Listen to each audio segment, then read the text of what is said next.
Hey YouTube, it's Sarah. Today I just wanted to do a life update.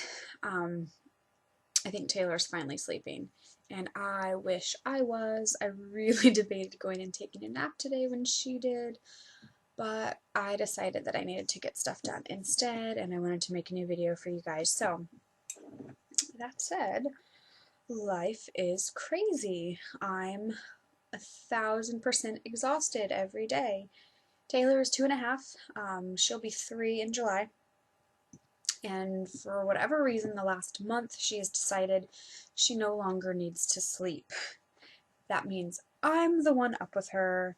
I'm exhausted. I drink a lot of coffee, and if I have to take a drink, don't mind me. I just need to stay awake.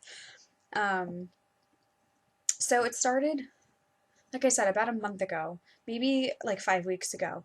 She decided she didn't want to go to bed at night, was just throwing a fit, would stand up and scream and cry, and there were nights where my husband and I would sit in there and try to, get her to fall asleep, we'd rock her or whatever, and we've never had to do that. She's always been a fantastic sleeper. She has slept in her crib since day one, in her room. From 7 weeks on, she was able to put herself to sleep. She could self-soothe, and we would just lay her down in her crib, and we'd go back to bed, and she'd fall asleep on her own. At 9 weeks, she started sleeping through the night. So the fact that we are now having to deal with this, I guess it's karma for having a good sleeper for a baby, but it's also just new to us because we didn't have to deal with this for very long when she was a newborn. So I'm exhausted. So, because she started doing that, I was like, maybe she's ready to transition to her new bed. Uh, I mean, she's never tried crawling out of her crib. She never once tried to get out. So we just kept her in it because why not? I mean, she was comfortable, she was safe, she wasn't too big, she wasn't trying to get out.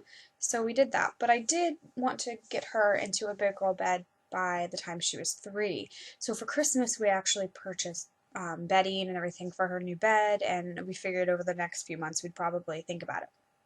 Well, like I said, she started to, not like sleeping in a crib, so we decided to give it a shot. So we figured we would transition her slowly. We, little baby steps. We pushed the crib over into the corner of the room, and then we placed the mattress on the floor for her to start sleeping on. But that way she could get used to it. If it wasn't working, we could just pop her back into her crib and, go on our way that night and try again the next night. But also the crib was still there, so she wasn't freaking out at all this sudden change. It was going to be gradual. And then 2 nights after we started that, she got real sick, like vomiting all night long, kind of sick.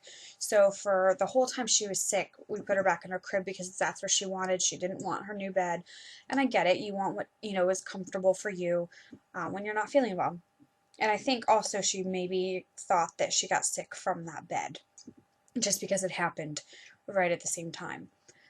So when she started feeling better, we got her back into her bed, but still the whole time she doesn't want to go to bed at night. And now because she can get out of her bed, obviously she's up first thing in the morning, first light, she's up and, at the door and wants to play and go downstairs and doesn't want to just lay quietly in bed while mommy and daddy sleep for another hour anymore.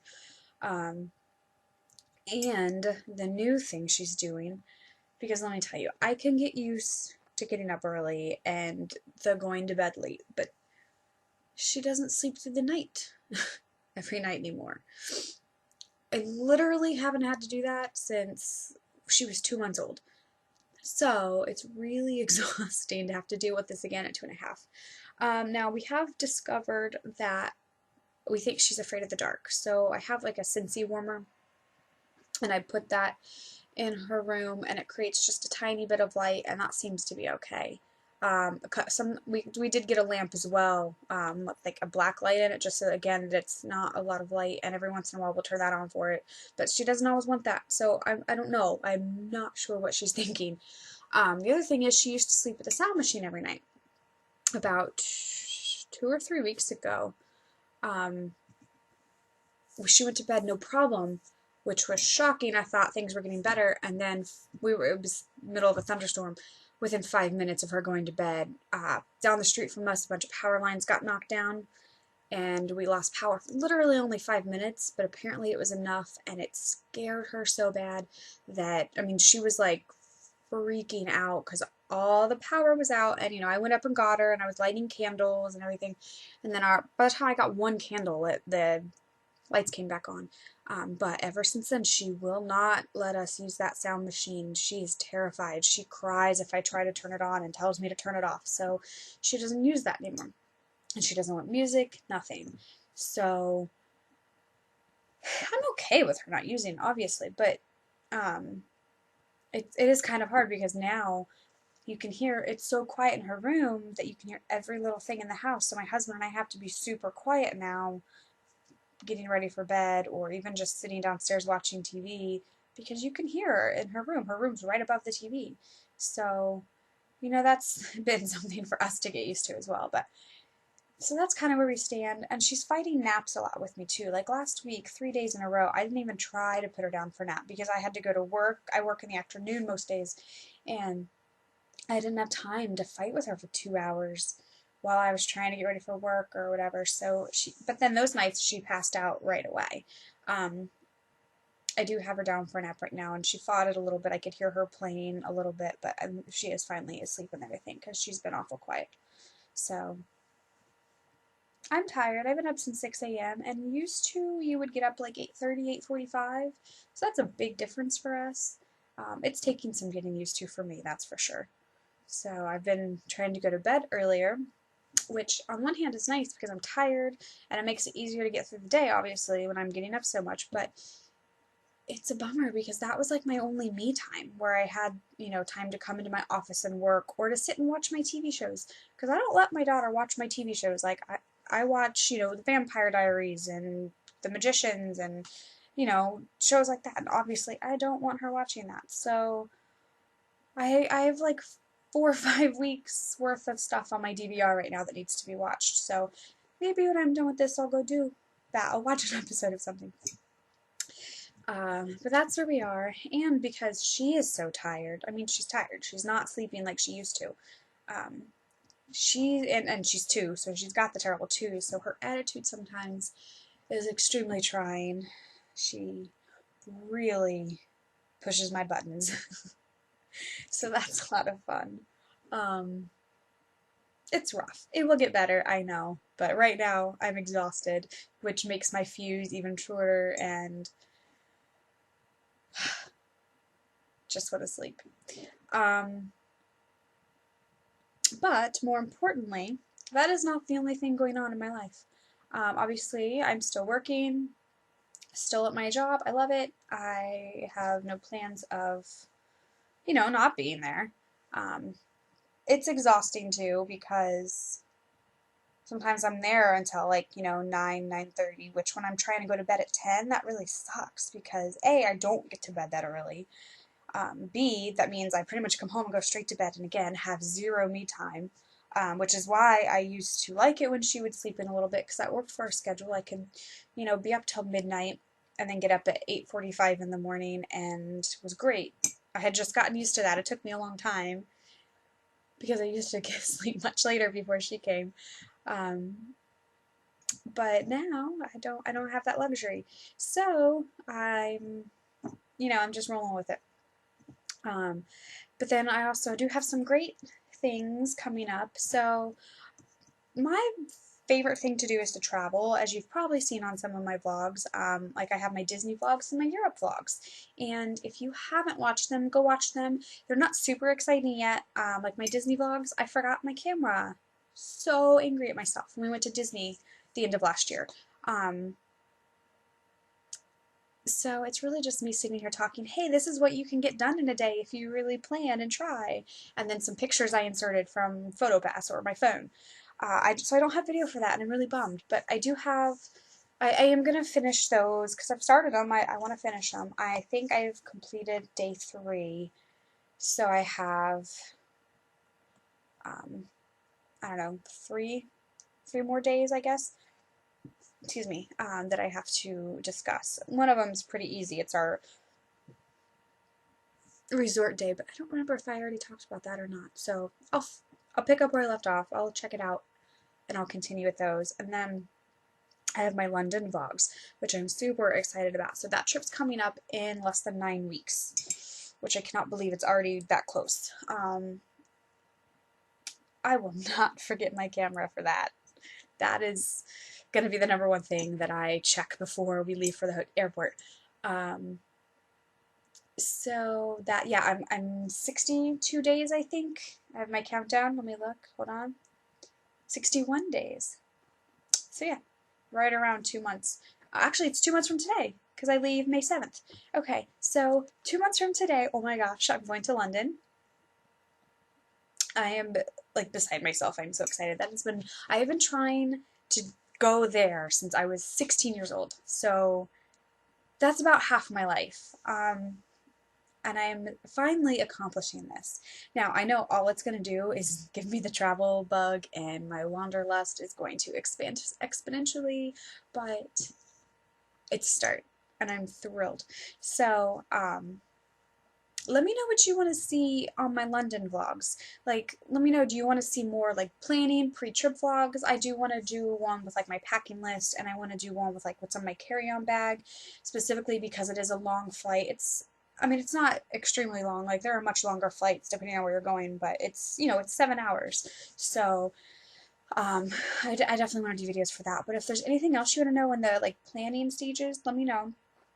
And then I want to film video while I'm over there as well, so I can share with you guys things we did and, all that. But if there's anything specifically you want to see over there too, let me know. Um, so I can do that. I'm excited. And then lastly, I have a trip in 19 days. Kind of last minute, kind of not. I've been going home to visit my family. So here's the bad news.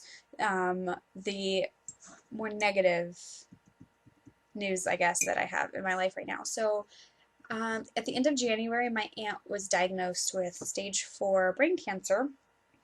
More specifically, it's a glasto.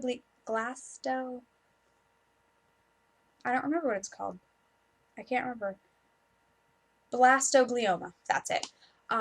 It's a very aggressive brain tumor, and it's been really hard for our family because our family is quite close. Not physically, obviously, since I'm out here. Actually, the rest of them are actually very close. Like, my mom has 2 brothers and the 1 sister, and all 3 of them with their spouses live within, like, I don't know, 2 miles of each other. So they are all quite close, physically as well as, I mean, mentally, we have grown up together, and my family never fights. I mean, okay, I don't want to say never, but it's extremely rare that they do. And I mean, my family is just very easygoing, non-judgmental, and open. So it's just been very hard for this to happen to us, and it's just, that sounds terrible, but you always think it won't happen to you until it does. And it's my mom's sister, so I'm very close with her, and she came all the way out here for my wedding. Her and my grandmother did. So a few of my other family members did too. And then when I had Taylor, my grandma and my aunt and my mom came out. So my aunt's really, come out for me to, be there at important parts of my life. And it's hard that she's been diagnosed with this. Now the good news is, when it happened, everything was like not looking good, and so we were expecting the worst, but then we got the prognosis, and they actually said with aggressive treatment she might have 18 months to 2 years to live, which doesn't sound like a lot, especially compared to like other types of cancer that either have some sort of a cure rate or just longer time. But honestly, we were expecting like them to say she had 6 months or something, so that was good news. She is going through treatment right now, and so that said, I'm going back. My husband, Taylor, and I are going back at the end of this month to visit and see her, because this is going to sound absolutely terrible, but I don't know when I'm going to get back out there. I don't have I mean, I like to go back and visit my family and friends as often as I can, but it's so expensive, especially when there's, you know, three of you. Um, so it doesn't happen very often. So I don't know when I'll get back out there. This may be the last time I get to go see my aunt, and that is the worst feeling. So that said, I have that trip coming up. I mean, I'm looking forward to it. I'm looking forward to going and seeing everybody and seeing the family and all that, but I'm also not looking forward to it at the same time for obvious reasons. And my cousin, and I'm not the type of person to ask for anything from anybody. However, my aunt is going to treatment 5 days a week at a hospital about an hour away. And, you know, there's all these medical bills and stuff. So my cousin actually started a GoFundMe, and I'm going to put the link down in the description. And if, you know, you can spare $5, I hate to ask, but, you know, my family could use it. They could use it for the gas that they're spending 5 days a week and all the medical bills that they're going to have. And because my uncle is retired, my aunt only worked as a substitute teacher. So, I mean, they had enough, but they don't have an overabundance of, you know, income in order to pay for all these medical bills that she's going to have now. So my cousin started this. I'm just going to throw the link in the description box, and, you know, if you can, then fantastic. And don't for any reason think I would ever ask if we didn't need it. But, you know, things happen. Cancer sucks. People need help. So that is pretty much what's going on in my life right now. And that's, you know, there's the good and there's the bad. And I'm trying to find a balance in between to stay sane. So that said, I will try to actually probably do another video. I'm going to try to do a Disney update right now because I want something happy to talk about after that. So I will see you again in a few, but that's all I have for my life update, and I will talk to you later. Bye.